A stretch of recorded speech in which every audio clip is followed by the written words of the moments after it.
My personal definition of leadership has really evolved over the past 14 years during my tenure as CEO. And I think a good starting point is to talk about some of the things that leadership is not. It is not an abstract concept. It is not strictly philosophical. And it's not something that is just reserved for top management. Leadership to me is alive, it's real, it's vibrant, and it's personal. In our organization, we view every individual, regardless of where they are in the company, as a leader.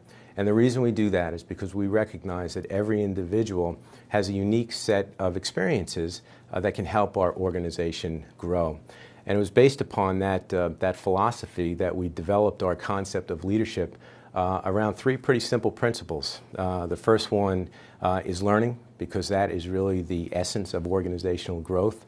The second one is teaching, because every individual in the organization has gifts and talents that they can share both personally and professionally to support the growth of the organization. And then finally, sharing, because that's what ties together the process of learning and teaching and makes it real. And what we have found is that the more that we're able to do that and the more successful we are, the more we are actually nourishing the ideas inside of the company. There's an example that I like to use. Our main business is natural gas distribution, which means that we keep people warm in the winter. And if you take an example where it's January and it's cold outside and you go to turn your heat on and it doesn't go on and you call the company, who's the last person that you want to see showing up the door? That answer is easy. It's me, the CEO, the so-called leader of the company.